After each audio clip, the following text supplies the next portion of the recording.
perekamannya. Oke. Ya, kita akan segera mulai perkuliahan teori etika bisnis. Nggak apa-apa juga maju 2 menit ya dari jadwal yang kita rencanakan. Oke, ya silahkan pada kelompok untuk memimpin perkuliahan ini. Jadi diawali dengan memimpin doa, memperkenalkan diri, kemudian melakukan presentasi, dan setelah itu juga memimpin dalam hal diskusi dan tanya jawab. Setelah itu pada bagian akhir mengembalikan perkuliahan kepada saya. Silahkan kepada kelompok penyaji untuk memulai presentasinya.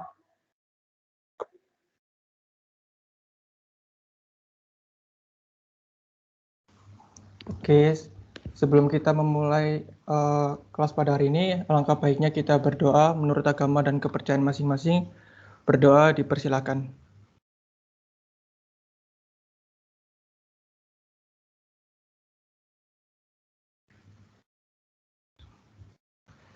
Oke, berdoa dapat diakhiri. Selamat pagi semuanya. Selamat pagi Pak Dian, selamat pagi teman-teman. Perkenalkan kami dari kelompok 2 akan mempresentasikan teori etika, di mana kita ada 3 anggota. Yang pertama adalah saya, Samuel Karismawinata. Yang kedua adalah Wirananta Suteja. Yang ketiga adalah Serina Dini Murti. Next. Maaf interupsi, sebelumnya mohon maaf Pak Dan, saya tidak bisa on cam karena wifi saya lagi gangguan. Terima kasih. Oke, saya lanjutkan. Di sini kita akan menjelaskan dengan teori etika secara garis besar. Menurut Eko Sudarmanto tahun 2020, etika bisnis teorinya adalah teori yang membantu orang menilai keputusan etis. Teori ini digunakan untuk menilai benar atau tidaknya sebuah keputusan moral. Dalam hal ini ada 4 subbab di mana akan dijelaskan oleh teman saya. Yang pertama ada teori utilitarianisme, yang kedua teori deontologi, ketiga teori hak, 4 teori keutamaan. Untuk yang pertama akan dijelaskan oleh Wirananta Suteja. Dipersilakan. Baik, terima kasih Samuel. Teori etika yang pertama yaitu teori utilitarianisme. Teori ini dikemukakan oleh Jeremy Bentham yang itu pada kurun waktu 1748 hingga 1832. Bisa di next. Nah, yang pertama yaitu adalah tinjauan umum teori utilitarianisme. Menurut Pranowo tahun 2020, utilitarianisme merupakan paham atau aliran dalam filsafat moral yang menekankan pada manfaat atau kegunaan sebagai prinsip moral yang paling dasar. Selanjutnya menurut Bertens tahun 1999, utilitarianisme menyatakan bahwa sebuah tindakan dan kebijakan perlu dilakukan evaluasi berdasarkan keuntungan dan biaya yang dibebankan kepada masyarakat. Nah, selanjutnya teori utilitarianisme ini memiliki kriteria untuk menentukan baik atau buruknya suatu perbuatan berdasarkan rangka pemikiran utilitarianisme, yaitu the greatest happiness of the greatest number atau kebahagiaan terbesar dan jumlah orang terbesar. Ini merupakan kerangka dasar yang mendasari teori utilitarianisme.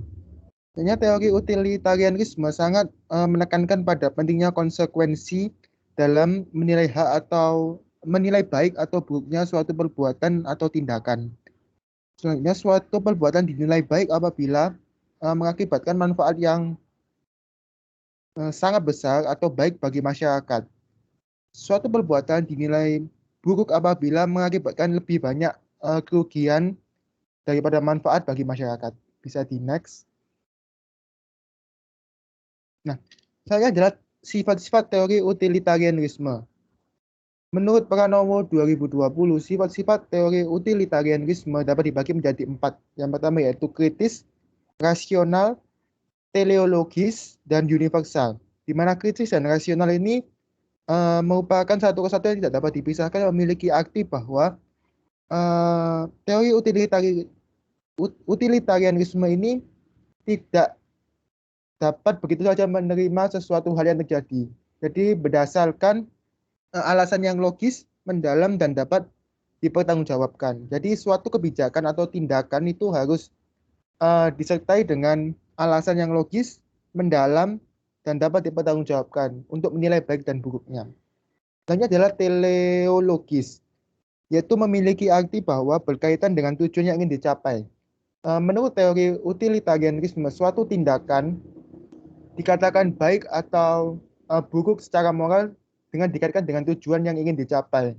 Apabila tujuan yang ingin dicapai itu membawa dampak yang baik bagi masyarakat, maka tindakan atau kebijakan tersebut dianggap baik. Selanjutnya adalah universal.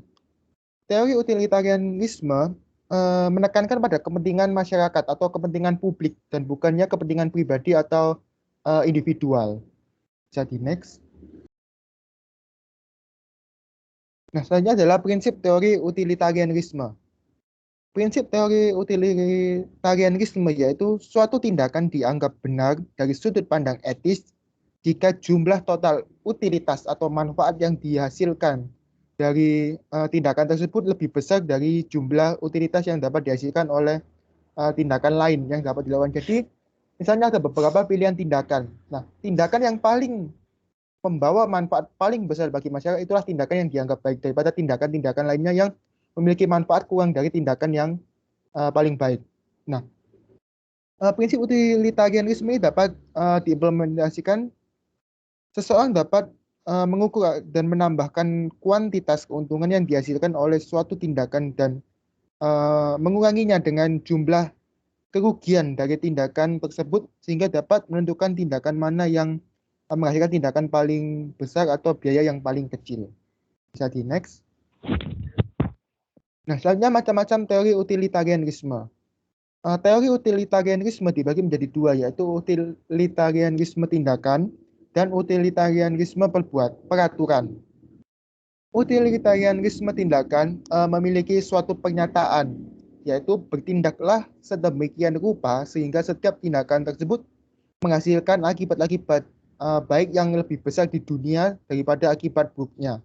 Nah, di mana utilitarianisme tindakan ini menekankan pada setiap orang harus bertindak dengan menghasilkan akibat baik yang besar bagi orang lain daripada akibat buruk yang terjadi.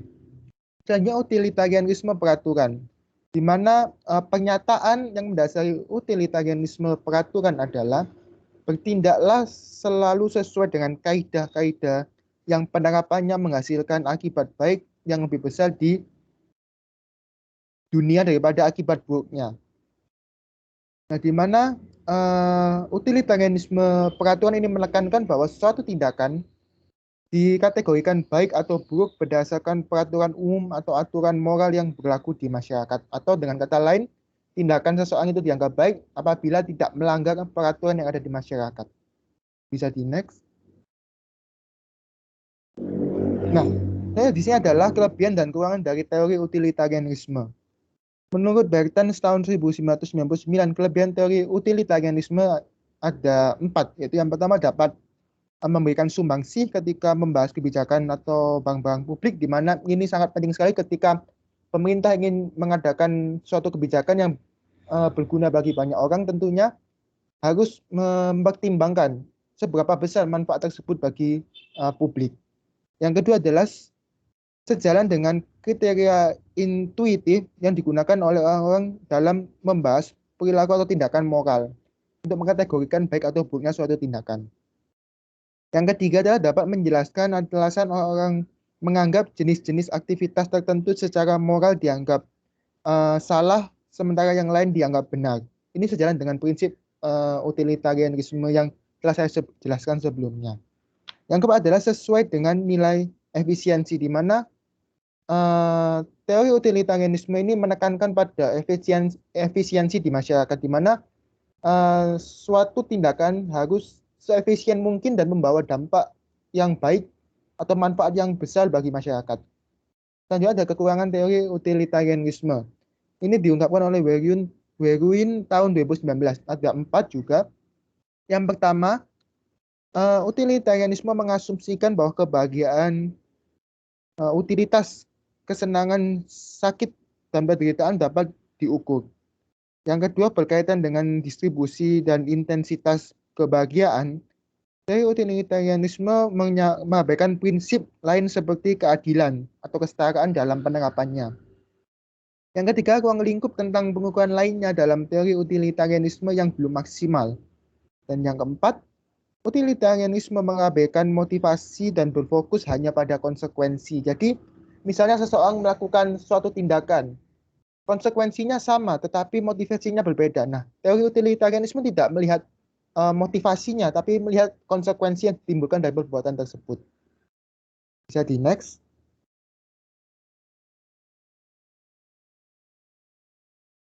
Nah, pengukuran atau penilaian dalam teori utilitarianisme. Yang pertama itu muncul masalah yang berkaitan dengan pengukuran atau penilaian. Sehingga para kaum utilitarian memberikan tanggapan, yaitu utilitarianisme idealnya mensiapkan penilaian-penilaian yang akurat dan dapat dikuantifikasikan atas biaya dan keuntungan. Tetapi pernyataan tersebut dapat diperlonggar jika memang tidak memungkinkan untuk dilakukan. Nah, solusinya ini solusi yang diberikan oleh kaum utilitarian, bahwa metode yang paling fleksibel dalam menentukan penilaian kuantitatif atas biaya dan keuntungan yang berkaitan dengan suatu keputusan menurut teori utilitarianisme adalah dalam kaitannya dengan nilai uang atau moneter. Jadi diukur berdasarkan nilai uang atau moneter. Bisa di next. Nah, selanjutnya adalah kaitan antara teori utilitarianisme dengan hak dan keadilan.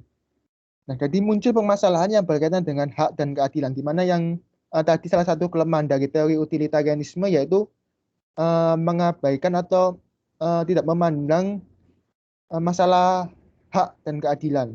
Nah, di mana Bergson tahun 1999 mengungkapkan bahwa prinsip utilitarianisme mengaplikasikan bahwa terdapat tindakan tertentu yang secara moral dibenarkan, tetapi pada kenyataannya tidak adil dan melanggar hak orang lain. Nah, di mana di sini kaum utilitarian memberikan satu solusi, yaitu utilitarianisme peraturan. Di mana utilitarianisme peraturan ini terbagi dalam dua prinsip, yaitu yang pertama, suatu tindakan dianggap benar dari sudut pandang etis jika tindakan tersebut dinyatakan benar dalam peraturan moral. Dan yang kedua, sebuah peraturan moral dikatakan benar jika jumlah utilitas total yang dihasilkan oleh semua orang yang mengikuti peraturan tersebut lebih besar dan jumlah utilitas total yang diperoleh jika semua orang yang mengikuti peraturan moral alternatif lainnya. Jadi suatu tindakan dikatakan benar menurut utilitarisme peraturan jika tindakan tersebut memberikan manfaat yang paling besar daripada peraturan-peraturan lainnya. Bisa di next. Yang selanjutnya adalah implikasi praktis teori utilitarisme dalam ekonomi dan bisnis. Nah, di mana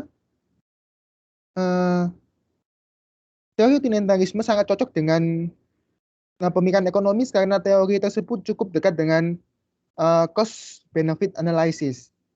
Nah, di mana teori utilitarisme dapat dijadikan sebagai acuan dalam menentukan cost benefit analysis, di mana dalam pengukuran suatu cost benefit analysis, di mana dengan biaya yang sekecil-kecilnya harus mendapatkan keuntungan yang besar. Nah, itu juga ditekankan dalam teori utilitarisme.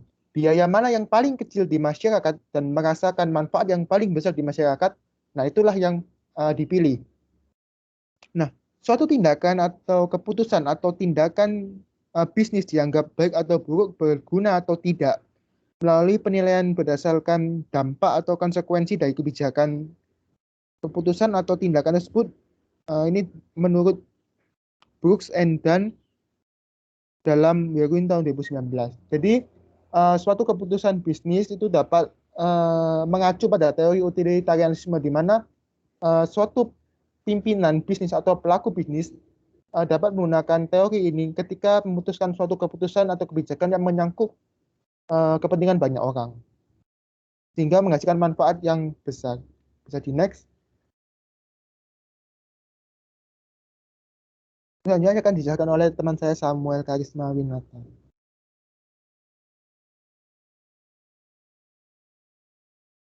Oke, selanjutnya pengertian dari teori deontologi, bisa di next.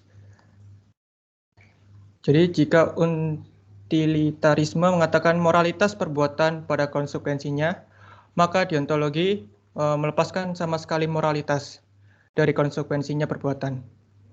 Deontologi berasal dari kata deon, dalam bahasa Yunani mengandung kata arti dudi atau tugas, menurut Ritiska dan Giuliarti tahun 2014. Teori ini memiliki keyakinan bahwa suatu yang baik berakar dari keberhasilan manusia dalam mengerjakan tugas atau kewajibannya. Jadi, fokus utama dari teori deontologi adalah tugas atau kewajiban manusia dan mengesampingkan konsekuensinya. Teori ini biasanya merupakan dorongan hati individu, sehingga pada umumnya terjadi ketika membela negara atau membela keluarganya sendiri. Next.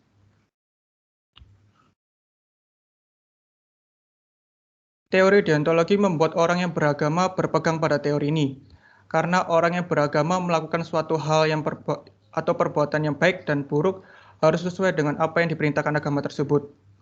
Setiap agama mengenal perintah atau larangan moral semacam itu. Teori ini menegaskan baik buruknya suatu perilaku itu tidak dinilai berdasarkan dampak yang ditimbulkan, tetapi kewajibannya. Sebagai contoh dari kalimat ini adalah, kenapa setiap manusia harus berlaku jujur, adil, ikhlas, amanah, dan tidak menyakiti orang lain? Karena itu adalah kewajiban. Begitu juga kenapa setiap manusia dilarang mencuri, korupsi, iri hati? Karena hal tersebut dilarang dalam semua ajaran agama. Jadi prinsip deontologi menyatakan konsekuensi yang lahir setelah perbuatan itu dilakukan adalah persoalan lain yang tidak boleh menjadi pertimbangan. Menurut Maiwan 2018, perbuatan tidak pernah menjadi baik karena hasilnya baik, melainkan hanya karena wajib dilakukan. Karena itu bisa dimengerti bahwa deontologi selalu menekankan bahwa perbuatan tidak dihalalkan karena tujuannya. Jadi maksudnya dari kalimat perbuatan tidak pernah menjadi baik ini, bahwa semua perbuatan yang dilakukan oleh manusia tidak semuanya baik. Yang boleh dianggap baik adalah perbuatan yang sesuai dengan kewajibannya. Oke, sebagai contoh, ada seorang pegawai yang bertujuan untuk mendapatkan jabatan yang diinginkan agar dia bisa lebih mengabdi kepada perusahaan tersebut dan memperoleh gaji yang tinggi, tetapi dengan melakukan segala cara agar mendapatkan jabatan itu, termasuk dengan memfitnah salah satu pesaingnya agar dipecat, tidak hormat, dan sebagainya. Dari kasus ini dapat disimpulkan maka perilaku semacam itu dianggap tidak baik karena bukan merupakan kewajiban dari seorang pegawai tersebut. Next. Di sini menurut Ritiska dan Giuliarti 2014 membagi teori deontologi menjadi 3 bagian.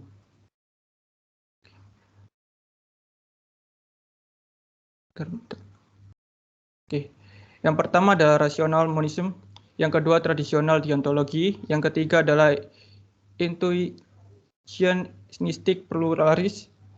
Yang pertama saya akan jelaskan rasional monisme. Teori ini meyakini bahwa suatu tindakan dianggap bermoral jika dilakukan dengan rasa tanggung jawab. Tugas atau kewajiban individu adalah melakukan sesuatu yang rasional dan bermoral, sehingga semua tindakan yang berasal dari keinginan Tuhan dianggap bermoral. Untuk membedakan tindakan bermoral dan tidak bermoral, maka perlu diajarkan tentang apa yang seharusnya dilakukan dan apa yang tidak seharusnya dilakukan. Ukuran yang digunakan adalah hati nurani individu yang bersangkutan. Yang kedua adalah tradisional deontologi. Teori ini memiliki dasar religi yang kuat, yaitu meyakini Tuhan adalah Tuhan dan kesucian hidup. Tugas dan kewajiban moral berpedoman pada perintah Tuhan. Semua tindakan yang harus dilakukan harus berdasarkan perintah Tuhan. Yang ketiga adalah intuitionistic pluralis. Teori ini tidak memiliki prinsip utama, hanya menyatakan bahwa ada beberapa aturan moral atau kewajiban yang harus diikuti oleh sesama manusia. Aturan dan kewajiban tersebut sama pentingnya sehingga sering muncul konflik satu aturan dengan aturan lainnya. Next.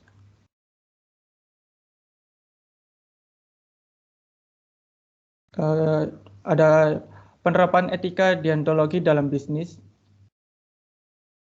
Dalam hal ini, jangan memperlakukan orang lain sebagai alat demi meraih keuntungan, melainkan sebagai mitra yang punya harkat dan martabat yang perlu dihargai dalam mencapai tujuan bersama. Hal ini berarti tidak boleh memperlakukan manusia sebagai alat dan tujuan lain di luar dari perusahaan tersebut.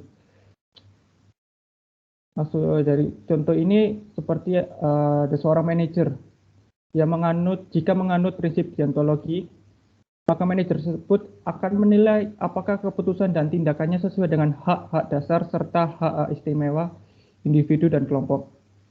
Penerapan prinsip deontologi mencakup hak terhadap kehidupan, rasa aman, standar kejujuran, privasi, kebebasan beragama, dan kebebasan mengeluarkan pendapat. Next.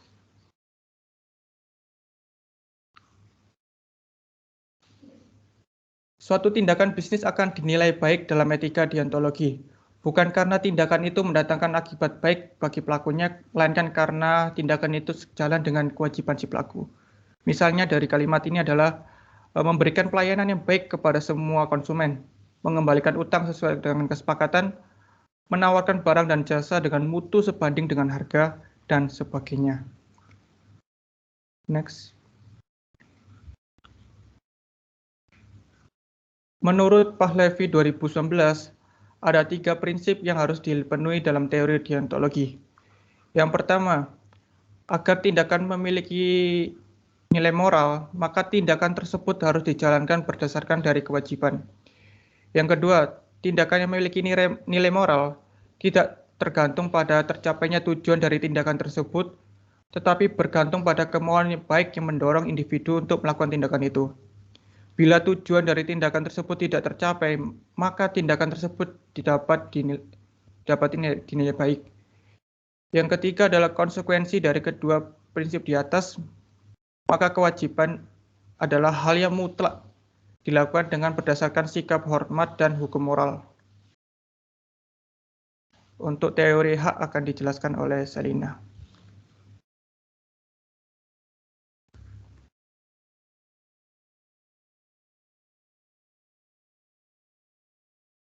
Baik, terima kasih atas kesempatannya. Sekarang saya akan melanjutkan mengenai teori hak. Jadi, dalam etika bisnis ini, teori hak merupakan salah satu aspek yang paling penting dan diberikan prioritas tertinggi.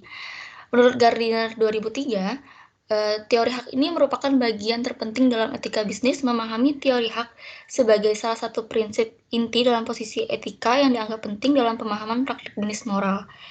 Teori hak sendiri ini merupakan suatu aspek dari teori deontologi karena hak berkaitan dengan kewajiban. Hak ini didasarkan atas martabat manusia, dan martabat semua manusia itu adalah sama. Maka manusia harus dihormati dan tidak boleh diperlakukan sebagai sarana demi mencapai suatu tujuan tertentu.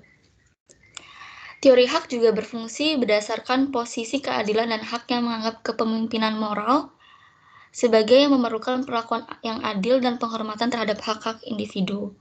Menurut Ivi Panda, teori hak dari etika bisnis ini bertumpu pada gagasan bahwa semua individu memiliki hak untuk hidup dan dengan demikian mereka hanya diperlakukan dengan rasa hormat dan martabat tertinggi yang diperlukan.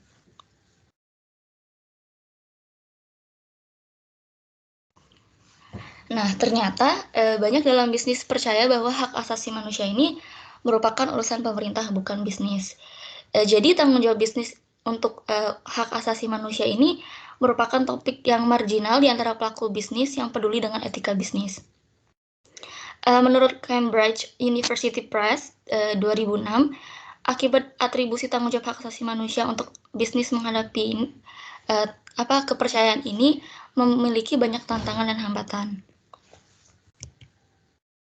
Kemudian dengan adanya adanya globalisasi, bisnis ini menimbulkan pertanyaan HAM karena peningkatan yang signifikan dalam ukuran dan kekuatan organisasi bisnis, serta dengan kecepatan dan luasnya kegiatan bisnis.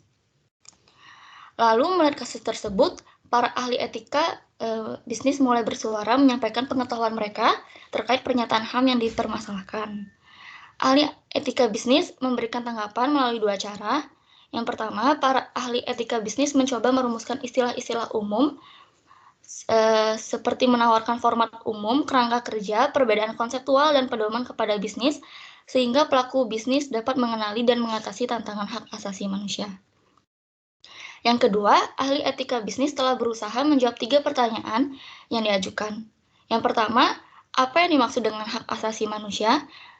Yang kedua, masih adakah perbedaan penting mengenai sifat hak asasi manusia dan berbagai hak asasi manusia yang dianggap bertanggung jawab oleh bisnis dan pemerintah? Lalu siapakah yang bertanggung jawab atas hak asasi manusia? Yang terakhir, apa ciri-ciri umum tanggung jawab hak asasi manusia? Nah, ternyata moral ini berperan penting gitu. Dalam praktik bisnis yang etis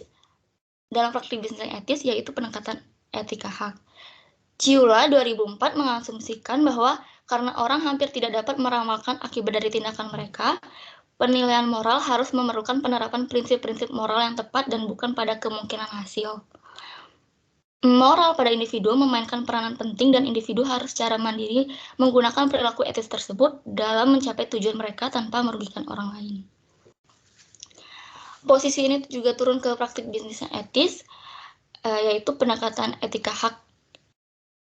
Karyawan harus menerima rasa hormat, martabat, dan perlindungan maksimal dari segala bentuk bahaya fisik, emosional, atau psikologis yang berasal dari pekerjaan mereka. Selain itu, karyawan juga mempunyai haknya. Selain karyawan, konsumen juga memiliki haknya, yaitu menerima produk yang sehat, aman, dan sesuai dengan harapannya.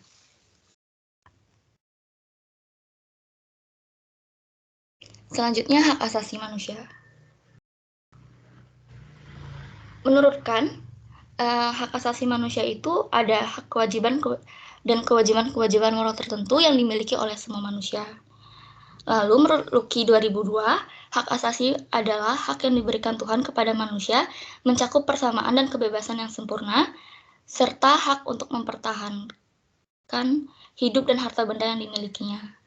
Sebagian para etika bisnis mengungkapkan bahwa hak asasi manusia merupakan hak yang dipegang oleh perorangan, hal-hal yang memiliki prioritas tinggi dan tidak dapat dicabut serta tidak dapat diabaikan begitu saja. Maka para pelaku bisnis pun tidak dapat melanggarnya. Selanjutnya, jadi perusahaan bertanggung jawab atas semua hak asasi manusia. Korporasi adalah satu-satunya yang tersedia yang dapat membenarkan tanggung jawab hak asasi manusia secara sistematis ke dalam manajemen strategis perusahaan kontemporer yang aktif di pasar global.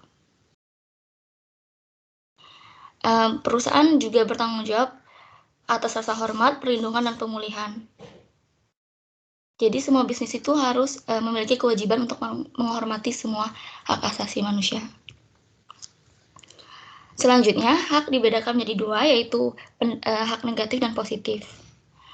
Hak negatif ini merupakan kewajiban orang lain untuk tidak ikut campur dalam aktivitas-aktivitas tertentu dari orang yang memiliki hak tersebut. Contohnya, seperti seorang atasan dan karyawan lainnya tidak boleh ikut campur dalam hak privasi seorang karyawan. Lalu untuk hak positif dapat dijelaskan seperti hak yang dapat memberikan akibat kepada orang lain. Contohnya, jika seorang karyawan mempunyai hak atas pekerjaan yang layak, maka orang lain dapat memberikan pekerjaan yang layak juga. Nah, sekarang kita membahas tentang hak ketenaga kerjaan.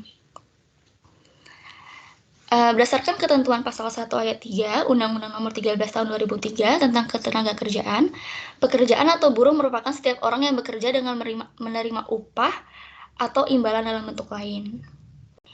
Ada juga macam-macam hak tenaga kerjaan yang sudah tertuang pada UU Ketenaga Kerjaan Nomor 13. Yang pertama adalah hak memperoleh upah. Jadi pada Undang-Undang Ketenagakerjaan nomor 13 tahun 2003 pasal 1 ayat 30 berbunyi upah adalah hak pekerja atau buruh yang diterima dan dinyatakan dalam bentuk uang sebagai imbalan dari pengusaha atau pemberi pekerja kepada pekerja atau buruh yang ditetapkan dan dibayarkan menurut suatu perjanjian kerja, kesepakatan, atau peraturan perundang-undangan, termasuk tunjangan bagi pekerja atau buruh dan keluarganya atas suatu pekerjaan dan jasa yang telah diberikan. Yang kedua, hak mendapatkan kesempatan dan perlakuan yang sama. Hak ini berkaitan dengan keadilan bagi semua karyawan yang bekerja di suatu perusahaan yang sama. Dalam Undang-Undang Nomor 13 Tahun 2003 Pasal 5 berbunyi, setiap tenaga kerja memiliki kesempatan yang sama tanpa diskriminasi untuk memperoleh pekerjaan, dan setiap pekerja atau buruh berhak memperoleh perlakuan yang sama tanpa diskriminasi dari pengusaha. Yang ketiga, ada hak mendapatkan pelatihan kerja.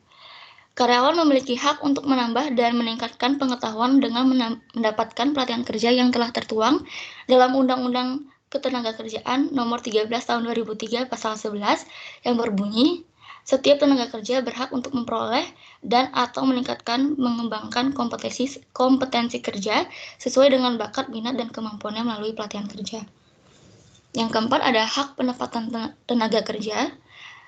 Hak ini tertuang dalam UU Ketenagakerjaan Nomor 13 Tahun 2003 Pasal 31 yang berbunyi setiap tenaga kerja mempunyai hak dan kesempatan yang sama untuk memilih, mendapatkan atau pindah pekerjaan dan memperoleh penghasilan yang layak di dalam atau di luar negeri.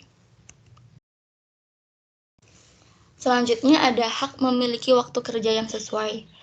Hak ini sudah diatur dalam Pasal 77 ayat 2 yang berbunyi waktu kerja sebagaimana dimaksud ayat 1, yaitu setiap pengusaha wajib melaksanakan ketentuan waktu kerja meliputi 7 jam dalam sehari dan 40 jam dalam seminggu untuk 6 hari kerja, atau dalam 8 jam dalam sehari dan 40 jam dalam seminggu untuk 5 hari kerja dalam seminggu. Selanjutnya ada hak untuk cuti. Selain waktu kerja, peraturan karyawan mengambil jatah juga diatur dalam Pasal 79 yang menyatakan bahwa waktu istirahat dan cuti meliputi istirahat jam kerja sekurang-kurangnya setengah jam setelah bekerja selama 4 jam terus-menerus, dan waktu istirahat tersebut tidak termasuk dalam hak jam kerja. Yang kedua, istirahat mingguan 1 hari untuk 6 hari kerja dalam 1 minggu atau 2 hari untuk 5 hari kerja dalam 1 minggu. Yang ketiga, cuti tahunan sekurang-kurangnya 12 hari kerja setelah pekerja atau buruh yang bersangkutan bekerja selama 12 bulan secara terus-menerus. Dan yang terakhir, istirahat panjang sekurang-kurangnya 2 bulan dan dilaksanakan pada tahun ke-7 dan ke-8 masing-masing 1 bulan bagi pekerja atau buruh yang telah bekerja selama 6 tahun secara terus-menerus pada perusahaan yang sama dengan ketentuan pekerja atau buruh tersebut tidak berhak lagi atas istirahat tahunannya dalam 2 tahun berjalan. Dan selanjutnya berlaku untuk setiap kelipatan masa kerja 6 tahun. Yang ketujuh, ada hak khusus karyawan perempuan. Hak khusus karyawan perempuan juga tertuang dalam Undang-Undang Ketenagakerjaan Pasal 81 yang menyatakan bahwa pekerja atau buruh perempuan yang dalam masa haid merasakan sakit dan memberitahukan pengusaha tidak wajib bekerja pada hari pertama dan kedua. Selain itu, dalam Pasal 82 juga dinyatakan bahwa pekerja atau buruh perempuan berhak memperoleh istirahat 1,5 bulan sebelum sesaat melahirkan anak dan 1,5 bulan setelah melahirkan menurut perhitungan dokter kandungan. Begitu pula dengan pekerja perempuan yang mengalami keguguran mendapatkan waktu yang sama, yaitu 1,5 bulan. Selanjutnya ada hak mendapatkan kesehatan dan keselamatan kerja. Hak ini tertuang dalam UU Ketenagakerjaan Pasal 86 ayat 1 yang mengatakan bahwa setiap pekerja atau buruh mempunyai hak untuk memperoleh perlindungan atas keselamatan dan kesehatan kerja, moral dan kesusilaan, dan perlakuan yang sesuai dengan harkat dan martabat manusia serta nilai-nilai agama. Selanjutnya ada hak mendapat kesejahteraan. Hak ini tertuang dalam UU Ketenagakerjaan Pasal 99 yang mengatakan bahwa setiap pekerja atau buruh dan keluarganya berhak untuk memperoleh jaminan sosial tenaga kerja. Yang ke-10 ada hak ikut serta dalam serikat pekerja atau serikat buruh, hak ini tertuang dalam UU Ketenagakerjaan pasal 104 yang mengatakan bahwa setiap pekerja atau buruh berhak membentuk dan menjadi anggota serikat pekerja. Ada satu lagi yang kelupaan, hak upah yang layak. Hak ini tertuang dalam UU Ketenagakerjaan pasal 88 yang mengatakan bahwa setiap pekerja atau buruh berhak memperoleh penghasilan yang memenuhi penghidupan layak bagi kemanusiaan. Selanjutnya kita akan membahas tentang hak perlindungan konsumen. Selain dari karyawan, juga konsumen memiliki hak perlindungan. Ini menurut UU nomor 8 tahun 99 tentang perlindungan konsumen pasal 1 mengatakan bahwa perlindungan konsumen merupakan upaya yang menjamin adanya kepastian hukum untuk memberi perlindungan kepada konsumen. Nah, mengacu pada UU nomor 8 tahun 99 tentang perlindungan konsumen pasal 4, adapun hak konsumen. Yang pertama, hak atas kenyamanan, keamanan, dan keselamatan dalam mengkonsumsi barang atau jasa. Lalu ada hak untuk memilih barang dan atau jasa, serta mendapatkan barang dan atau jasa tersebut sesuai dengan nilai tukar dan kondisi serta jaminan yang dijanjikan. Yang ketiga ada hak atas informasi yang benar, jelas, dan jujur mengenai kondisi dan jaminan barang dan atau jasa. Yang keempat, hak untuk didengar pendapat dan keluhannya atas barang dan atau jasa yang digunakan. Yang kelima, hak untuk mendapatkan advokasi, perlindungan, dan upaya penyelesaian sengketa, perlindungan konsumen secara patut. Yang keenam, hak untuk mendapatkan pembinaan dan pendidikan konsumen. Selanjutnya, yang ketujuh, hak untuk diperlakukan dan atau dilayani secara benar dan jujur serta tidak diskriminatif. Yang kedelapan, hak untuk mendapatkan kompensasi, ganti rugi, dan atau penggantian apabila barang dan atau jasa yang diterima tidak sesuai dengan perjanjian atau tidak sebagaimana mestinya. Dan yang terakhir, hak-hak yang diatur dalam ketentuan perundang-undangan lainnya. Selanjutnya, teori keutamaan akan dijelaskan oleh Samuel.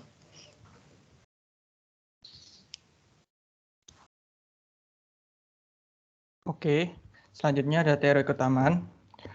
Next.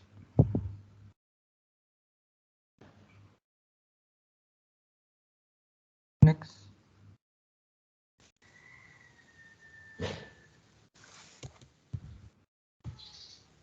Slide-nya tetap di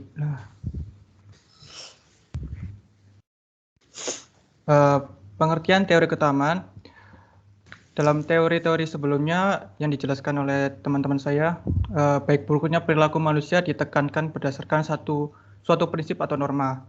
Kalau sesuai dengan norma, suatu perbuatan adalah baik. Sebaliknya jika tidak, maka perbuatan itu adalah buruk. Di samping teori-teori ini ada pendekatan lain yang tidak menyoroti perbuatan, tetapi memfokuskan pada seluruh manusia yang sebagai pelaku moral. Tidak ditanyakan apa yang harus dia lakukan, tetapi orang seperti apa dia seharusnya. Maksud dari ini adalah teori keutamaan yang memandang sikap atau akhlak seseorang. Tidak ditanyakan apakah sesuatu perbuatan tertentu adil, jujur, atau murah hati, melainkan apakah orang tersebut bersikap adil, jujur, murah hati, dan sebagainya. Jadi dilihat dari bersikapnya, bukan perbuatannya. Next.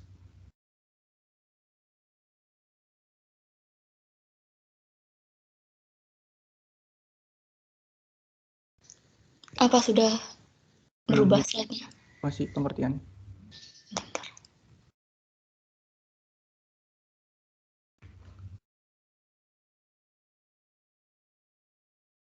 Oke.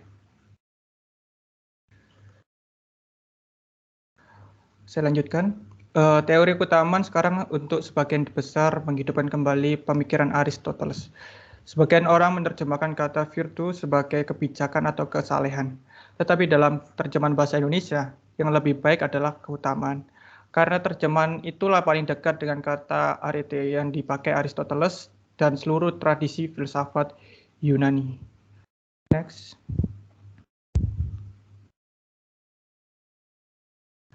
Di sini menurut Latifa 2016 menjelaskan beberapa unsur dalam keutamaan. Yang pertama adalah keutamaan adalah suatu disposisi, artinya suatu kecenderungan tetap. Itu tidak berarti bahwa keutamaan tidak bisa hilang, tapi hal itu tidak mudah terjadi. Keutamaan adalah sifat watak yang ditandai stabilitas.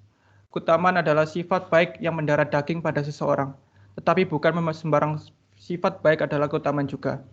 Jadi keutamaan mempunyai hubungan yang eksklusif dengan moral. Yang kedua adalah keutamaan berkaitan dengan kehendak. Artinya keutamaan adalah disposisi yang membuat kehendak tetap cenderung ke arah yang tertentu. Misalnya, menempatkan kemauan seseorang ke arah yang tertentu, yaitu tidak menonjolkan diri dalam semua situasi yang dihadapi. Yang ketiga adalah keutamaan diperoleh melalui jalan membiasakan diri dan karena itu merupakan hasil latihan. Artinya, keutamaan tidak dimiliki manusia sejak lahir. Pada masa anak, seorang manusia belum berkeutamaan. Ini sesuai dengan data-data psikologi yang perkembangannya memperlihatkan bahwa pada awal mula anak belum mempunyai kesadaran moral. Keutamaan terbentuk selama suatu proses pembiasaan dan latihan yang cukup panjang, di mana pendidikan itu berperan penting. Proses pemerolehan keutamaan itu disertai suatu upaya korektif. Artinya, suatu keutamaan diperoleh dengan mengoreksi suatu sifat awal yang tidak baik. Next.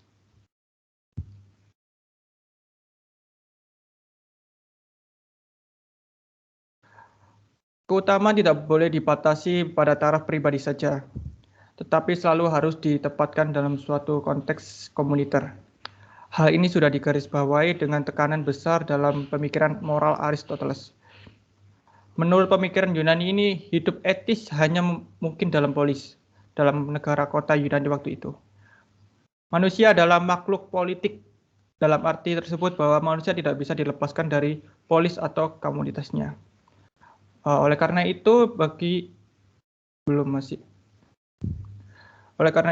Aristoteles, dari kalimat ini, kepentingan pribadi tidak boleh dipertentangkan dengan kemaslahatan komunitas. Oke, next. Dalam etika bisnis, teori keutamaan belum banyak dimanfaatkan. Solomon membedakan keutamaan untuk pelaku bisnis individual dan keutamaan pada taraf perusahaan. Di samping itu, ia berbicara lagi tentang keadilan sebagai keutamaan paling mendasar di bidang bisnis. Di antara keutamaan yang harus menandai bisnis perorangan bisa disebut kejujuran, fairness, kepercayaan, dan keuletan. Dari keempat utamaan ini berkaitan erat satu sama lain, dan kadang-kadang ada tumpah tindih di antaranya. Kejujuran secara umum diakui sebagai keutamaan pertama dan paling penting yang harus dimiliki pelaku bisnis. Sifat keutamaan kejujuran itu merupakan hal yang kadang-kadang ada sulitnya juga. Garis perbatasan antara kejujuran dan ketidakjujuran tidak selalu bisa ditarik dengan tajam. Oke, next. Sebagai contoh dari kejujuran itu yang tidak jujur, ada seseorang menjual mobilnya dikarenakan pernah menabrak korban di jalan sampai tewas. Namun saat calon pembeli menanyakan alasan kenapa mobil tersebut dijual, tetapi penjual tersebut menjawab hal itu dengan alasan ingin membeli mobil yang baru. Dari hal ini, apakah penjual itu dapat dikategorikan jujur atau tidak? Dalam etika seringkali masalahnya tidak bisa digambarkan dengan hitam atau kompleks. Hal itu antara lain terjadi mengenai kasus seputar kejujuran atau kebenaran. Pada kasus tersebut bisa dikatakan penjual mengelak memberikan informasi yang benar, kadang-kadang bisa dipertanggungjawabkan secara moral. Salah satu keutamaan yang harus dimiliki pebisnis yaitu fairness. Next.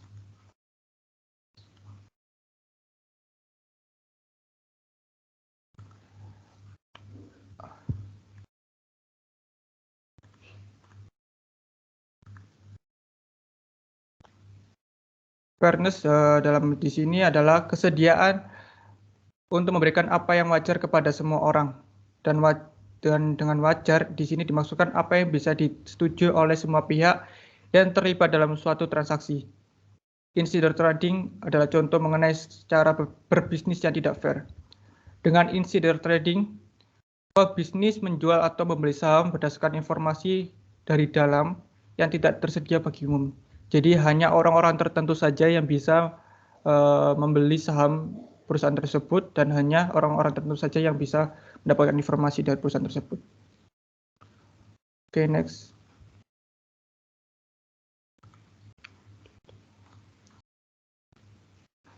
Menurut Bernes tahun 2000, contoh teori keutamaan ada 5.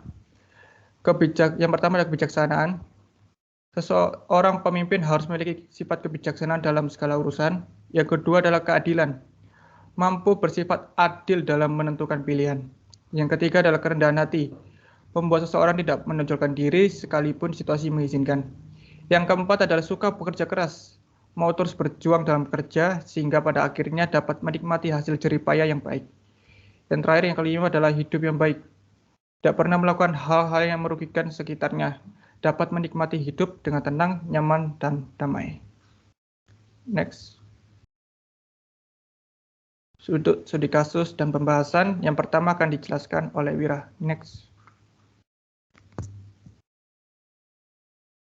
Jadi studi kasus yang pertama tentang teori utilitarianisme, di mana ini mungkin sudah tidak asing lagi bagi kita dan baru-baru ini juga terjadi, yaitu kasus penimbunan obat-obatan, tabung oksigen, dan alat kesehatan. Nah, beberapa waktu yang lalu tentunya ini sempat masuk ke berita, televisi, koran maupun media elektronik, di mana ada salah satu oknum tertentu yang melakukan penimbunan terhadap obat-obatan, tabung oksigen, dan alat kesehatan yang sangat diperlukan di masa pandemi ini. Tetapi obat-obatan, tabung oksigen, dan alat kesehatan ini malah disalahgunakan, yaitu dengan ditimbun oleh pihak-pihak yang tidak bertanggung jawab untuk kepentingan mereka sendiri. Nah, ketika mereka melakukan penimbunan, mereka akan menjual kembali obat-obatan, tabung oksigen, dan alat kesehatan tersebut dengan harga yang cukup tinggi di atas harga eceran tertinggi. Nah, tentunya jika ini ditinjau dari teori utilitarianisme sangat bertentangan, karena teori utilitarianisme menekankan pada suatu tindakan harus dapat membawa manfaat yang besar bagi masyarakat umum. Nah, tindakan penimbunan yang tentunya tidak membawa manfaat yang besar bagi masyarakat umum, tetapi malah merugikan atau bahkan menyengsarakan masyarakat umum yang sedang sangat-sangat membutuhkan obat-obatan, tabung oksigen, dan juga alat kesehatan tersebut.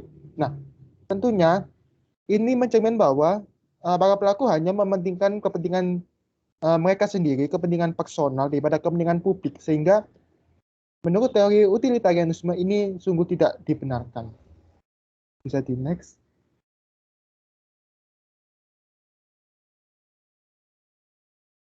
Oke, untuk kasus yang kedua, ada kasus PT PLN Monopoli Kelistrikan Nasional. PT Perusahaan Listrik Negara Persero adalah perusahaan pemerintah yang bergerak di bidang pengadaan listrik nasional. Hingga saat ini, PT PLN masih merupakan satu-satunya perusahaan listrik sekaligus pendistribusinya. Dalam hal ini, PT PLN sudah seharusnya dapat memenuhi kebutuhan listrik bagi masyarakat dan mendistribusikannya secara merata. Usaha PT PLN termasuk dalam jenis monopoli murni. Hal ini ditunjukkan karena PT PLN merupakan penjual atau produsen tunggal, produk yang unik dan tanpa barang pengganti yang dekat, serta kemampuannya untuk menerapkan harga berapapun yang mereka kehendaki. Dikarenakan PT PLN monopoli kelistrikan nasional, kebutuhan listrik masyarakat sangat bergantung pada PT PLN. Tetapi mereka sendiri tidak mampu secara merata dan adil memenuhi kebutuhan listrik masyarakat. Hal ini ditunjukkan dengan banyaknya daerah-daerah yang kebutuhan listriknya belum terpenuhi dan juga seringkali terjadi pemadaman listrik secara sepihak. Kejadian ini menyebabkan kerugian yang tidak sedikit bagi masyarakat dan investor. Dan investor menjadi enggan untuk berinvestasi. Jadi dalam kasus ini, jika kelompok menganalisis menggunakan teori deontologi, pada kasus ini PT Perusahaan Listrik Negara atau PLN sesungguhnya mempunyai tujuan yang baik, yaitu bertujuan untuk memenuhi kebutuhan listrik nasional. Akan tetapi diikuti dengan perbuatan atau tindakan yang baik, karena PT PLN belum mampu memenuhi kebutuhan listrik secara adil dan merata. Jadi menurut teori etika deontologi, kasus ini adalah tidak etis dalam kegiatan usahanya.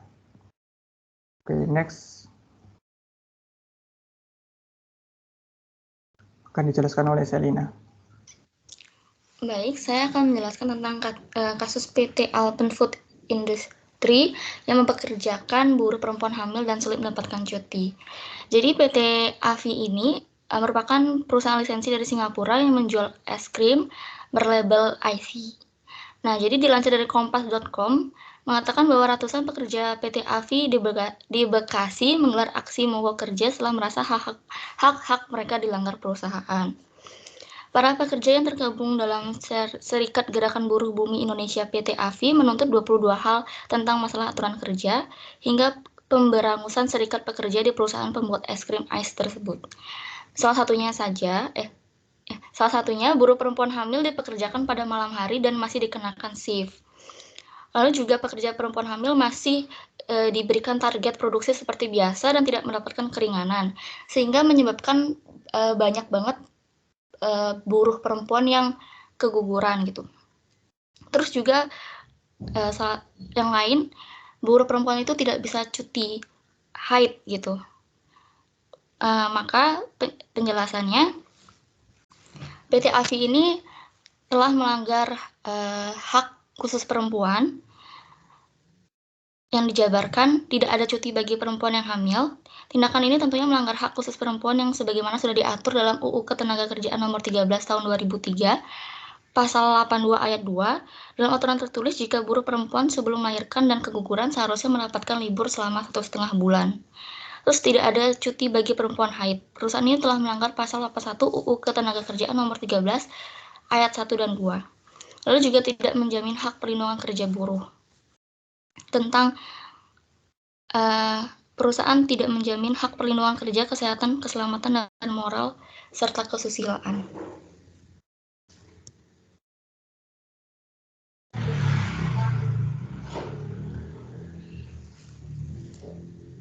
Selanjutnya dijelaskan oleh Samuel. Oke, untuk slide terakhir di sini ada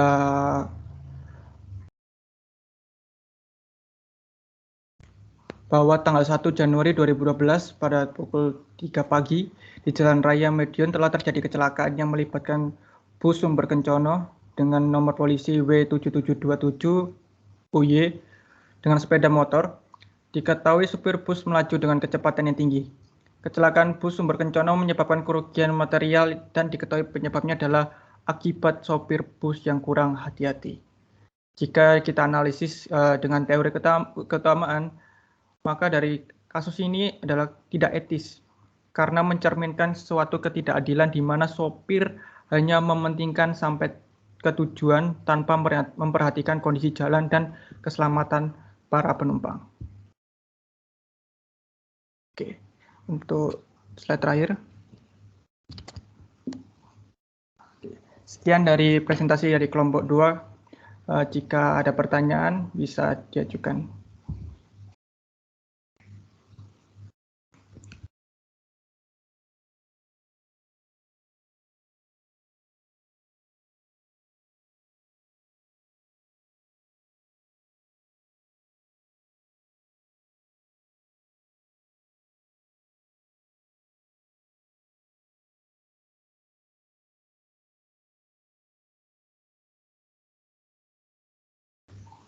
Untuk yang pertama, Kak Esa bisa on voice.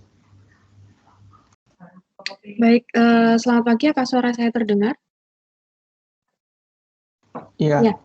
Terima kasih untuk kelompok 2 atas kesempatan yang diberikan. Saya dengan Ezarina Higwita dengan NIM 1219111 ingin bertanya. Tadi kan kelompok menjelaskan tentang teori deontologi. Apakah terdapat kesulitan yang harus dihadapi terhadap teori deontologi ini? Jadi kalau misalnya ada kesulitan, bagaimana solusinya? Terima kasih. Oke, terima kasih guys atas pertanyaannya. Yang kedua, Agnes Margareta bisa on voice.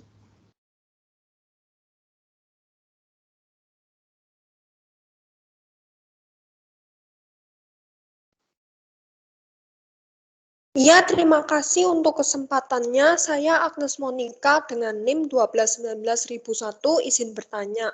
Apakah teori utilitarianisme menjunjung keadilan? Terima kasih.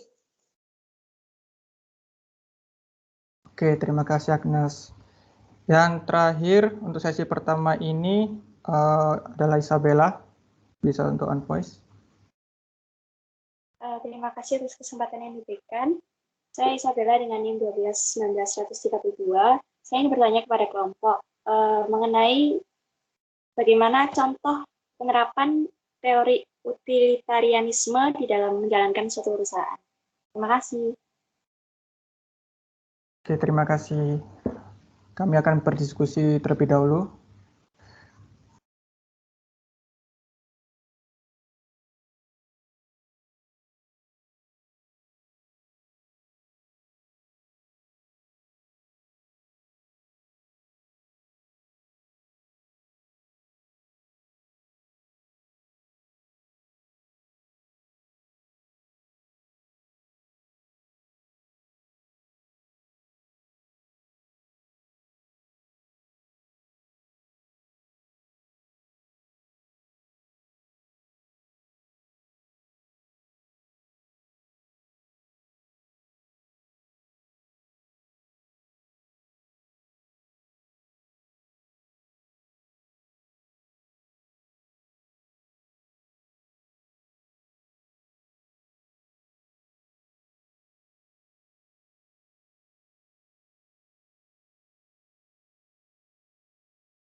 Baik, saya akan menjawab pertanyaan dari Agnes Monica. Tadi Agnes Monica bertanya tentang apakah teori utilitarianisme menjunjung keadilan. Pada dasarnya, teori utilitarianisme ini memang menjunjung keadilan, yaitu dengan suatu tindakan dikatakan baik apabila membawa manfaat bagi banyak orang. Nah, manfaat bagi banyak orang ini tentunya menekankan pada keadilan. Tapi di satu sisi, terkadang tindakan atau kebijakan yang diambil dengan berpacu pada teori utilitarianisme ini juga ada sisi ketidakadilannya. Tapi meskipun demikian, teori ini sebisa mungkin atau semaksimal mungkin mengedepankan keadilan. Apakah sudah menjawab Agnes Monica? Ya, Wira sudah menjawab. Terima kasih untuk kelompok. Sama-sama, terima kasih.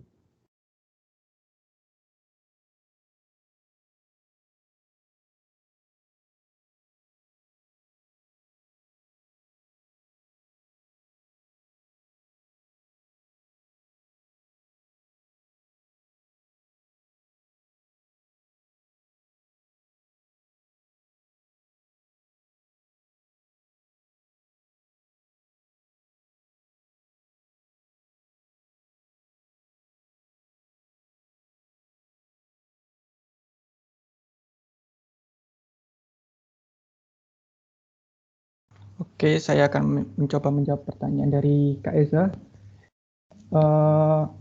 Ada dua kesulitan yang diajukan terhadap teori deontologi, khususnya terhadap pandangan-pandangan Kant. Pertama, bagaimana jadinya apabila seseorang dihadapkan pada dua perintah atau dua kewajiban moral dalam situasi yang sama, tetapi keduanya tidak bisa dilaksanakan sekaligus. Bahkan keduanya saling meniadakan.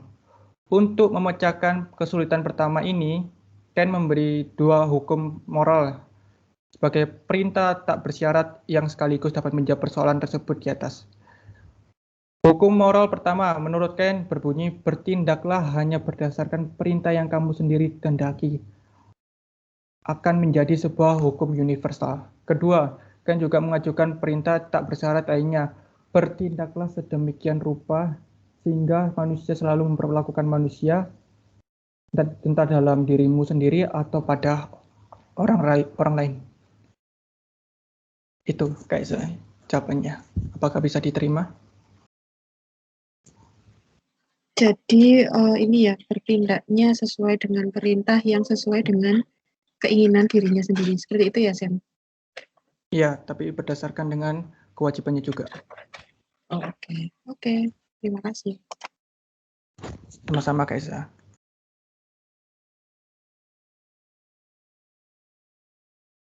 Baik, selanjutnya saya akan menjawab pertanyaan dari Isabella. Nanti Isabella bertanya, bagaimana contoh penerapan prinsip utilitarianisme dalam menjalankan suatu perusahaan. Di sini saya ingin menjelaskan mengambil satu contoh, misalnya perusahaan jasa ekspedisi atau pengiriman. Nah, misalnya perusahaan jasa pengiriman sangat memperhatikan pelayanan jasanya karena perusahaan meletakkan prinsip moral pada servis dari perusahaan tersebut. Namun perusahaan dengan terpaksa setuju untuk mengorbankan kepentingan minoritas demi kepentingan mayoritas berdasarkan situasi dan kondisi yang dihadapi. Hal tersebut menunjukkan bahwa perusahaan menganut teori atau prinsip dari utilitarianisme. Apakah sudah menjawab, Isabella? Iya, sudah, Wir. Terima kasih, kelompok. Sama-sama, terima kasih kembali.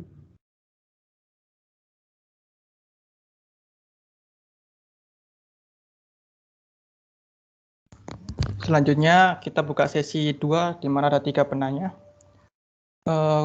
Yang pertama ada Regiana, bisa on voice. Baik, terima kasih atas kesempatannya. Saya ingin bertanya kepada kelompok. Kira-kira keutamaan apa saja yang sepatutnya dimiliki oleh pebisnis? Terima kasih. Oke, terima kasih pertanyaannya. Yang kedua, untuk Daniela, bisa untuk on voice. Ya, perkenalkan nama saya Daniela Febrina dengan NIM 1219009.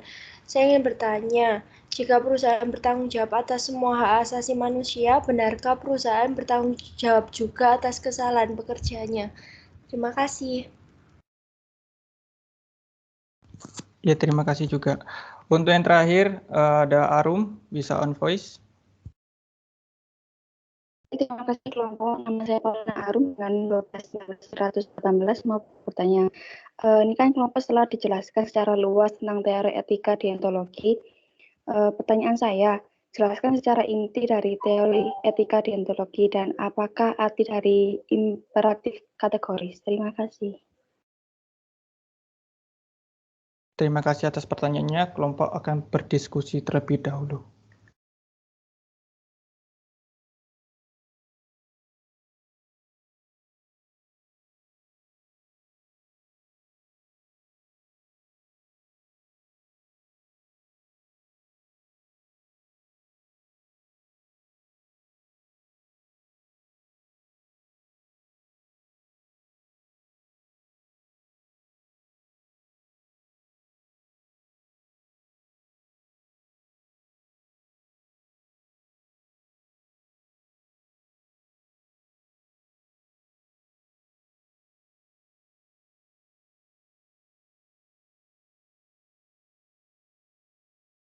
Oke, saya langsung menjawab pertanyaan dari Regiana. Cara inti dari etika deontologi dan imperatif kategoris. Jadi setelah saya dan kelompok memahami arti dari deontologis, dan suatu tindakan dianggap baik atau buruk berdasarkan apakah tindakan itu sesuai dengan kewajiban atau tidak. Karena etika yang menjadi dasar tindakan baik dan buruk adalah kewajiban. Maksud dari kalimat ini adalah kita bertindak, kita melakukan suatu tindakan dianggap baik jika didasari dengan kewajiban manusia itu. Jika tidak didasari oleh kewajiban, walaupun tindakan itu baik, menurut teori deontologis adalah tidak etis. Jadi yang selanjutnya adalah imperatif kategoris. Imperatif kategoris adalah keharusan yang tidak bersyarat melainkan mutlak. Imperatif itu mengharuskan manusia melakukan apa yang wajib tanpa syarat. Sebagai contoh untuk kalimat ini adalah bertindaklah secara moral. Terus ada berhentilah merokok. Jika kalian melihat orang menderita, bantulah dia. Itulah imperatif kategoris. Regiana, apakah bisa menjawab pertanyaannya? Iya, sudah Sam. Terima kasih. Baik, saya akan menjawab pertanyaan dari Ella. Jadi, perusahaan itu juga ikut bertanggung jawab atas kesalahan pekerjanya ya. Kita ambil contoh yang tadi, misalkan studi kasusnya Samuel yang terakhir, misalkan supirnya itu menabrak korban. Perusahaan juga harus menanggung jawab atau mengganti rugi secara material kerugian dari korbannya itu. Karena ini sudah diatur dalam Kitab Undang-Undang Hukum Perdata atau KUH Perdata dalam pasal 1367 ayat 1 disebutkan seseorang tidak saja bertanggung jawab untuk kerugian yang disebabkan perbuatannya sendiri, tetapi juga untuk kerugian yang disebabkan perbuatan orang-orang yang menjadi tanggung jawabnya atau disebabkan oleh barang-barang yang berada di bawah pengawasannya. Jadi perusahaan juga ikut bertanggung jawab meskipun itu kelalaian pekerjanya. Apakah sudah cukup menjawab? Ya, cukup. Terima kasih kelompok. Terima kasih, Ella.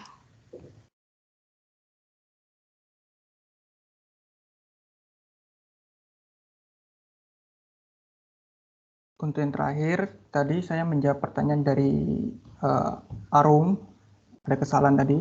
Sekarang pertanyaan buat Regiana. Untuk jawaban dari Regiana tadi, jelaskan beberapa keutamaan yang sepatutnya dimiliki pembisnis. Jadi setelah saya tadi baca, di antara keutamaan yang harus menandai pebisnis perorangan bisa disebut ada empat keutamaan yang sepatutnya dimiliki pebisnis, yaitu kejujuran, fairness, kepercayaan, dan keuletan. Dari keempat keutamaan ini berkaitan erat satu sama lain dan kadang-kadang ada tumpang tindih di antaranya. Dari keempat ini yang paling pertama adalah kejujuran. Karena kejujuran menuntut adanya keterbukaan dan kebenaran. Jika mitra bisnis ingin bertanya, pebisnis yang jujur selalu bersedia memberi keterangan. Tapi suasana keterbukaan itu tidak berarti seseorang pebisnis harus membuka segala kartunya. Terdapat hal tertentu yang tidak dapat diungkapkan secara langsung terhadap pegawainya tersebut. Jadi hanya persoalan tertentu saja yang bisa diungkapkan oleh karyawan tersebut. Itu jawabannya. Apakah bisa diterima? Baik, terima kasih kelompok.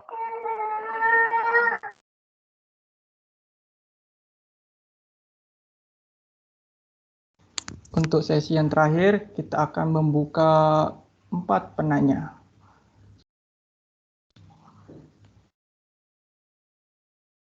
Yang pertama ada Jessica Elizabeth, bisa on-mic. Terima kasih atas kesempatannya. Saya Jessica dengan NIM terakhir 15. Saya mau bertanya, menurut kelompok, bagaimana penerapan hak konsumen di era digital saat ini? Oke, terima kasih pertanyaannya. Yang kedua ada untuk Citalia, bisa on-mic. Baik, terima kasih atas waktunya. Saya Talia Nugroho dengan NIM belakang 35. Saya ingin bertanya, tadi kan disebutkan tentang teori deontologi. Nah, saya ingin tahu ya, menurut kelompok, seberapa besar sih pengaruh dari etika deontologi itu terhadap tanggung jawab akuntan dalam pengambilan keputusan? Terima kasih. Oke, sama-sama. Untuk ketiga ada Cynthia, bisa on-mic. Ya, terima kasih atas kesempatannya. Nama saya Cynthia Dwi Alverina dengan NIM 1219143. Saya mau bertanya, bagaimana menurut pendapat kelompok, apakah saat ini perusahaan sudah ada yang menerapkan perlindungan tenaga kerja wanita yang ada dalam UU nomor 13 tahun 2003? Misalnya seperti pasal 81 yang mengatur tentang haid atau lain sebagainya. Jika masih ada peraturan yang belum menerapkan seperti yang tadi sudah dijelaskan, yaitu PT AFI, menurut pendapat kelompok, faktor apa saja yang membuat perusahaan tersebut belum menerapkan sesuai dengan UU Ketenagakerjaan? Terima kasih. Oke, sama-sama. Untuk yang terakhir, Angel Margareta, bisa untuk on-mic. Baik, terima kasih atas kesempatannya. Saya Angela Margareta dengan NIM belakang 4. Saya mau bertanya kepada kelompok, bagaimana pengambilan keputusan melalui penggunaan teori utilitarianisme. Terima kasih. Oke, sama-sama. Yang sudah bertanya bisa untuk turunkan tangannya ya, untuk sesi 1-2. Terima kasih. Baik, saya langsung menjawab saja pertanyaan dari Kak Cynthia tadi. Masih banyak ya perusahaan yang belum menerapkan hak cuti untuk perempuan yang haid gini. kemarin saya saat mencari studi kasus juga ada yang belum menerapkan itu PT Bali Kamel Safari. Dia juga belum menerapkan hak karyawan perempuan yang cuti karena haid saja. Faktor-faktornya mungkin karena tidak ada pengetahuannya dari karyawannya sendiri atau perusahaannya yang menutup mata untuk tidak memberikan hak karyawan tersebut. Kalau dari faktor eksternalnya mungkin kurangnya sosialisasi, terus juga ada budaya patriarki atau marginalisasi dalam pekerjaan, dan adanya stereotip kepada perempuan. Itu sih. Apakah cukup menjawab, Kak Cynthia? Iya, Sel. Terima kasih. Terima kasih, Kak.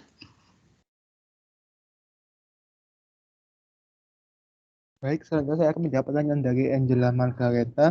Tadi Angel bertanya bagaimana pengambilan keputusan dengan didasarkan pada teori utilitarianisme. Jadi, kembali lagi pada pernyataan atau dasar dari teori utilitarianisme, yaitu the greatest happiness of the greatest number, di mana kebahagiaan terbesar bagi sebagian banyak orang. Nah, ketika pengambilan keputusan tersebut membawa manfaat yang besar bagi banyak orang, maka keputusan tersebut dianggap benar secara moral atau etis secara moral karena dapat membawa manfaat yang besar bagi banyak orang. Namun ketika keputusan tersebut membawa lebih banyak kerugian daripada keuntungan bagi banyak orang, maka keputusan tersebut dianggap tidak sesuai dengan teori utilitarianisme.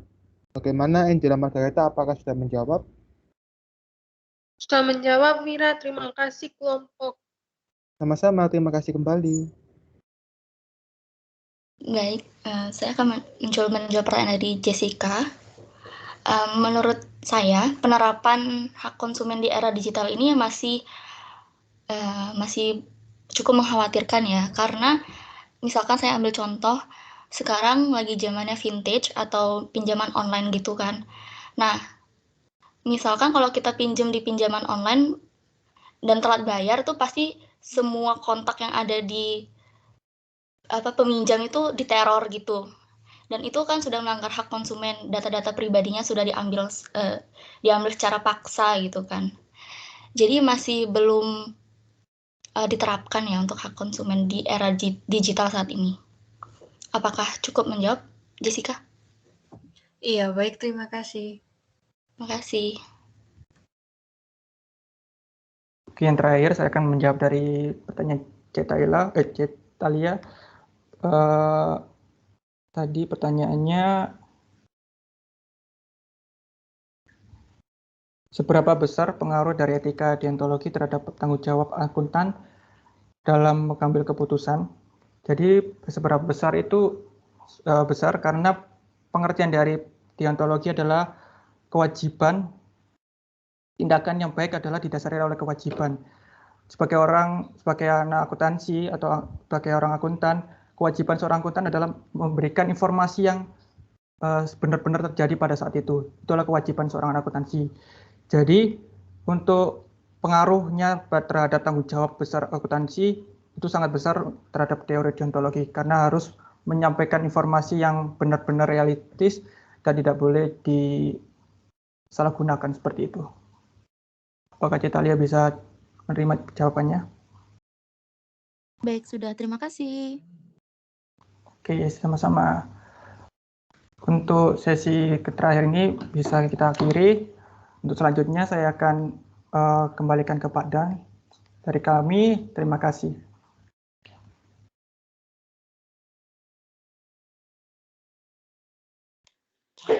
Ya, terima kasih pada kelompok yang sudah menyampaikan presentasi dengan sangat baik.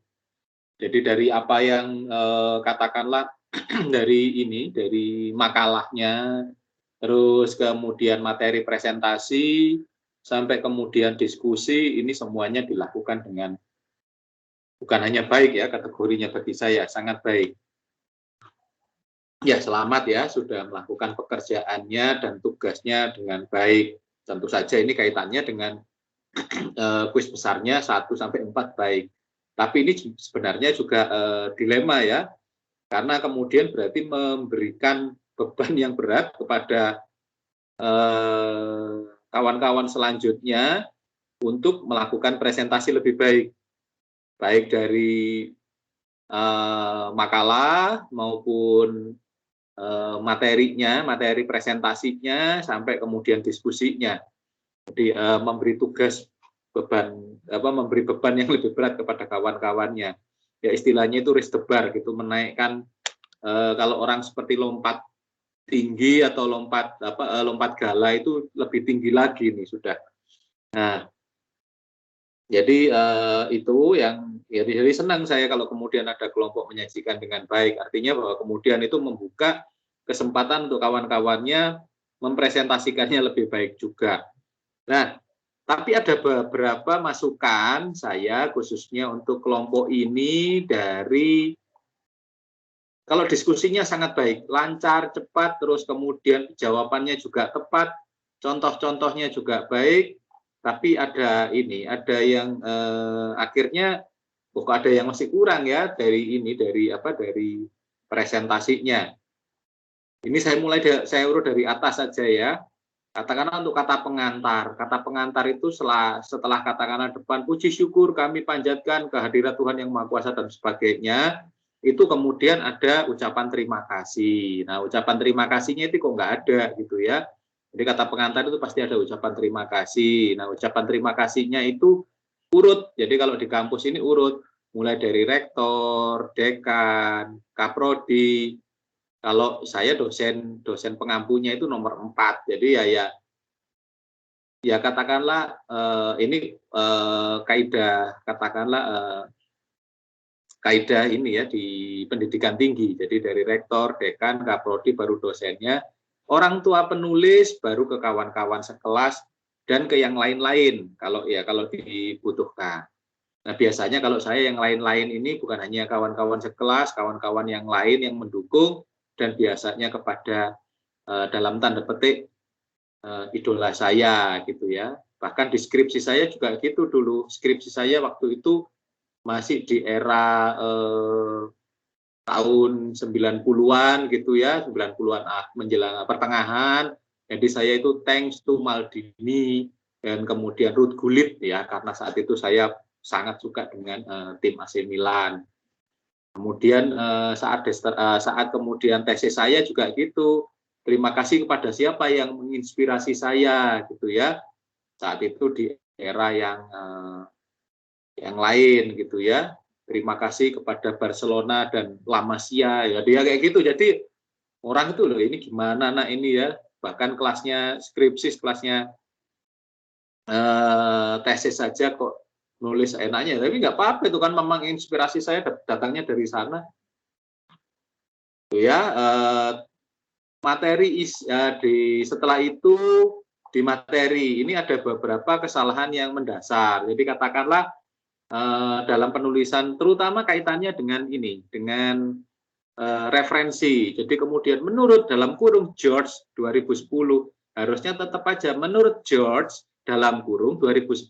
Jadi tidak kemudian George 2010 yang dikurung. Kasihan kalau George dikurung, itu nggak bisa kemana-mana ya. Nah, kemudian yang ini juga, ya karena ini pakai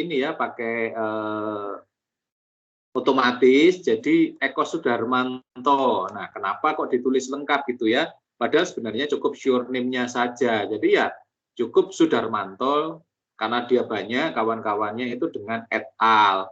Nah, penulisannya itu tidak kemudian et titik al titik, tapi et al titik koma dimiringkan. Karena apa? Ini singkatan dari bahasa Latin. Karena et al itu et alibi, singkatan dari et alibi. Sehingga memang harus dimiringkan. Nah, kalau saya sih lebih suka kenapa kita itu orang Indonesia tidak menggunakan bahasa Indonesia saja, Sudarmanto dan kawan-kawan. Jadi Sudarmanto DKK. Itu lebih lebih Indonesia ketimbang kita pakai et al. Bukan sok ke Inggris ini. Kalau ke Inggris beda lagi ya. Ini kemudian kita sok ilmiah, sok menggunakan istilah Latin, tapi kemudian cara penulisannya salah. Menyebutnya salah lagi gitu ya. Kalau kemudian tapi di kelompok ini tadi tidak secara jelas. Biasanya sering sekali menyebutnya itu et al. Dipikirnya ini bahasa Inggris. Padahal itu et al. Ya tetap al, et alibi. Dan kawan-kawan. Nah, terus kemudian perlu ini. Kemudian seperti itu tujuan penulisan. Nah, itu kemudian dideskripsikan dong. Mempelajari dan memahami teori utilitarianisme. Kemudian itu yang 1, 2, mempelajari dan memahami teori deontologi. Tidak kemudian dijadikan satu seperti ini, harus dirinci. Demikian pula manfaat teoritis. Manfaat teoritisnya apa? Dasar teorinya apa yang dipergunakan? Dasar teori utilitarianisme 1.1311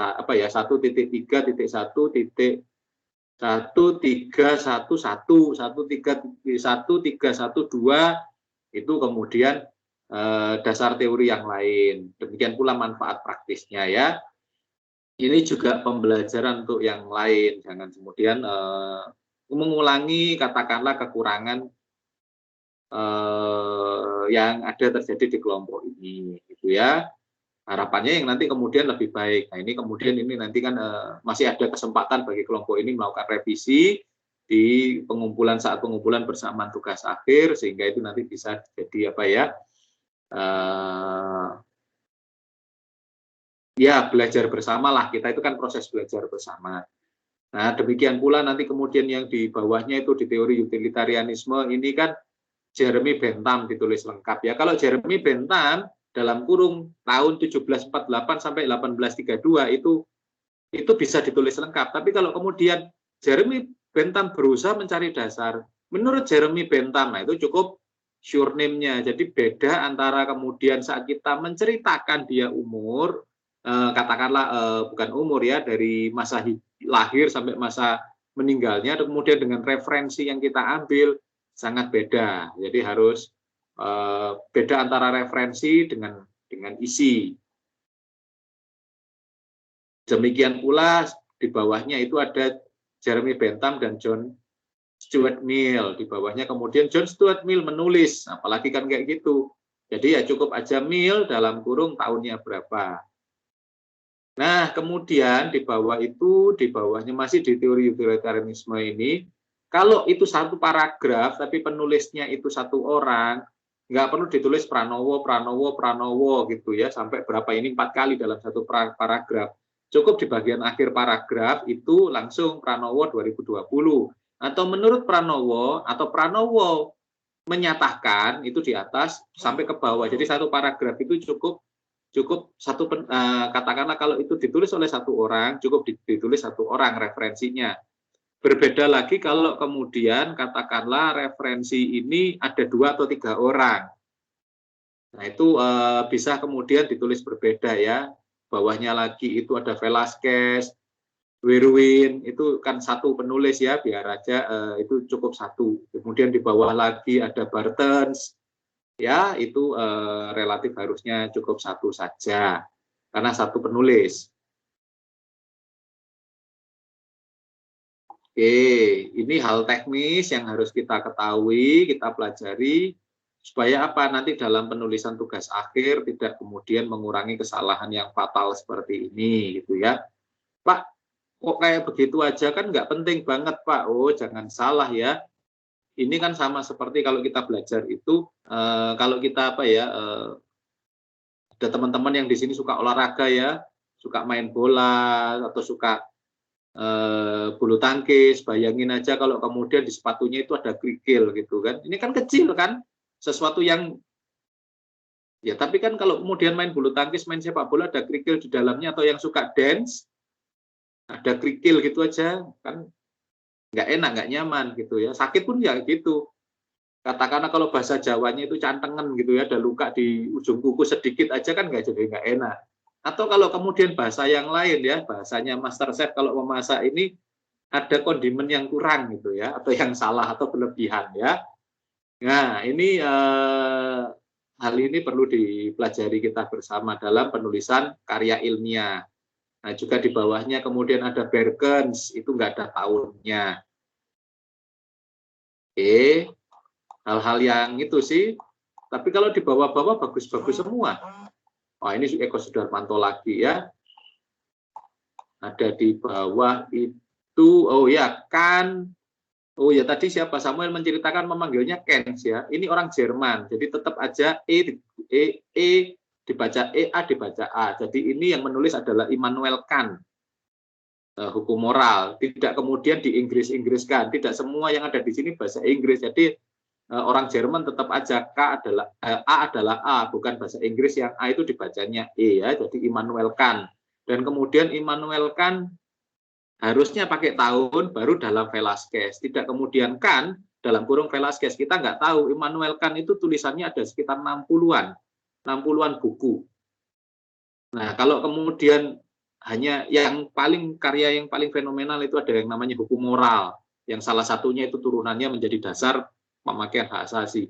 Nah, kalau kemudian Kant hanya disebutkan Kant, kita nggak tahu bukunya ini kemudian tahun berapa dia menulisnya.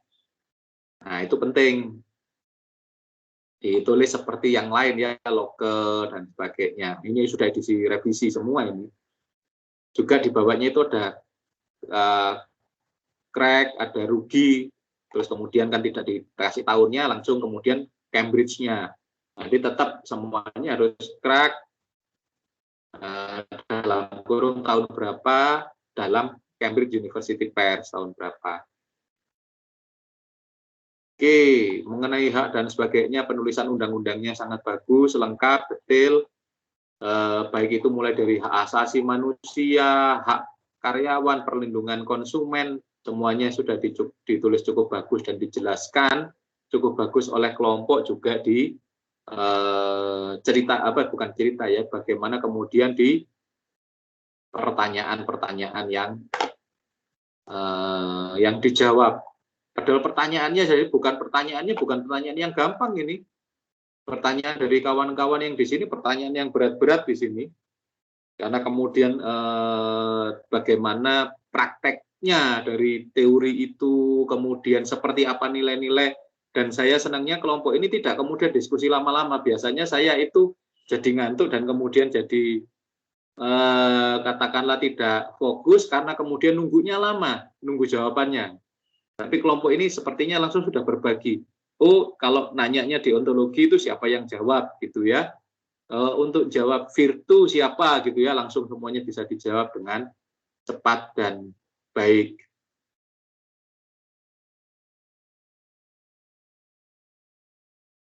Oh iya, yang lain lagi ini ya untuk bahasa Indonesia, kalau ada awalan me dan akhiran i dan huruf dasarnya itu adalah KPTS, ya huruf dasar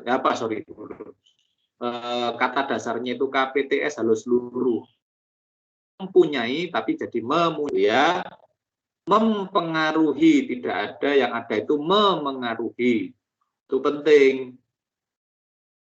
Karena ini mau nggak mau ya kita harus belajar bahasa Indonesia yang baik dan benar, kaidah-kaidah. Memimpin, kan nggak ada, yang ada kan memimpin. Oke, masuk ke kasus, dijelaskan, sudah diceritakan dengan baik.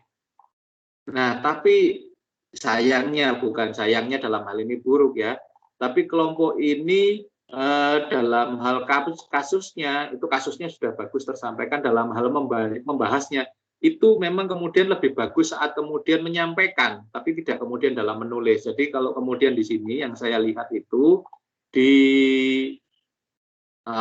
pembahasan di bab 4-nya itu kurang berani menceritakan dengan detail ya, seperti apa sebab, akibat, dan kemudian dampak dari kasus itu.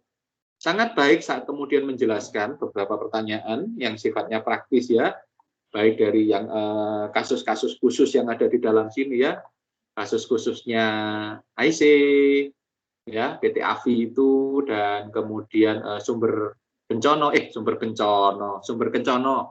Kalau sekarang sudah diganti ya namanya menjadi sumber selamat. Tapi tetap aja sering membawa bencana ya, khususnya untuk kan dia jurusan ini ya, bus Surabaya Jogja. Jadi di seputaran sana selalu kemudian ada yang Sumber Selamat, apa dan sebagainya, namanya ganti terus, tapi beberapa kan dipecah menjadi beberapa perusahaan, tapi tetap aja depannya itu Sumber ya. Itu kalau di jalur Tengkorak dari Surabaya sampai ke, karena dia Bumel ya, lewat jalan besar sampai ke Madiun sering sekali kecelakaan. Jadi sudah terkenal gitu ya, sangat terkenal di jalur tengah dari Jawa Timur Jogja itu Sumber Kencono itu memang bus yang sangat. Tapi saya pernah menikmati kurang lebih hampir 2 tahun ya, saat ada pekerjaan di Jogja, juga berencana untuk sekolah ke sana dalam usaha cari sekolah dan sebagainya. Tapi satu dan lain hal terpaksa saya harus kembali ke Malang gitu ya, tidak bisa melanjutkan ke UGM. Cita-citanya ke UGM tapi tidak bisa dan kemudian harus bersekolahnya lagi di Malang. Itu saya pernah menikmati 2 tahun dengan Sumber Kencono itu. Naik jam 12 malam dari Jetis, jam 4 itu sudah dibangunin. Pak, sudah sampai Bungur, Pak. Bayangin 4 jam Jogja Surabaya. Demikian pula sebaliknya.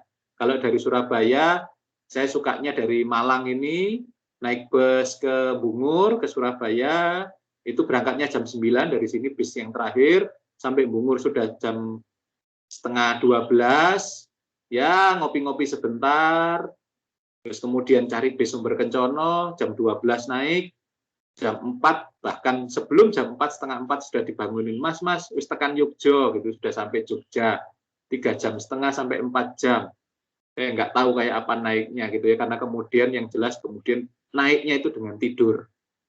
Kalau lagi bangun itu seakan-akan enaknya apa? Di belakang supir, karena supir nggak akan menabrakkan dirinya. Itu kemudian di belakang supir dan kemudian melihat kaca di depan itu seperti kalau dulu game itu ada game yang terkenal itu Need for Speed. Jadi ya kemudian yang game balapan itu ya itu Sumber Kencono. Kemudian kayak di sini ada yang nabrak dan sebagainya, iya memang. Sini kan diceritakan, ini kan kemudian kaitannya pertanyaannya dengan tanggung jawab dari perusahaan. Ya memang kemudian sudah dijelaskan oleh, seperti yang dijelaskan oleh penyaji, oleh Selina, memang kemudian yang itu bukan kesalahan pribadi, tapi kesalahan dalam hal tugas, tentu saja itu menjadi tanggung jawab juga oleh perusahaan. Tapi kalau itu kesalahan pribadi, contohnya bukan karena dalam rangkaian tugas ya, kemudian katakanlah saya gitu ya ada membuat salah gitu ya di luar, katakanlah saya kemudian melakukan fraud di luar gitu ya, yang itu tidak berhubungan dengan pekerjaan di kampus, maka ya saya harus bertanggung jawab pribadi. Tapi kalau itu terkait dengan pekerjaannya seperti diceritakan tadi, undang-undang pidana maupun perdata kita masih terus kemudian harus dilindungi, termasuk undang-undang ketenagakerjaan. Jadi harus dilindungi bahwa selama dalam masa tugas itu kita menjadi tanggungan perusahaan. Nah, bagaimana kelompok ini? Wah, ini saya sudah 9:30 ini. Menjelaskan segalanya sudah sangat baik, sudah detail dan sudah bisa diterima oleh kawan-kawan yang lain. Saya apresiasi, bagus presentasinya. Tentu saja harapannya kelompok-kelompok yang lain selanjutnya juga bisa minimal sebagus ini dan akan lebih bagus lagi ya dalam hal melakukan presentasi, baik penulisan makalahnya, baik itu PPT-nya, baik itu kemudian membawa diskusi dan ya, tentu saja harapan saya tentu ini menjadi pembelajaran yang baik bagi kita bersama. Ada banyak yang sebenarnya ingin saya harus sampaikan, tapi karena sudah waktunya ya, karena cuma 2 SKS sampai 9:30 saja, dan Anda juga ada beberapa yang akan kuliah lebih lanjut, maka ya saya cukupkan sampai di sini perkuliahan hari ini. Terima kasih perhatiannya dan sukses untuk Anda, tetap sehat, tetap waras, dan siap-siap untuk kemudian kita pembelajaran tatap muka lagi di kampus. Oke, dan sejak hari ini seluruh dosen sudah wajib masuk kampus, seluruh dosen dan staf. Ya, oke, terima kasih. Sampai ketemu lagi. Selamat pagi. Selamat pagi. Ya, maaf sebelumnya. Terima kasih, selamat pagi, Pak. Sebelumnya kita akan tutup dan akhiri dengan doa. Berdoa menurut iman kepercayaan masing-masing.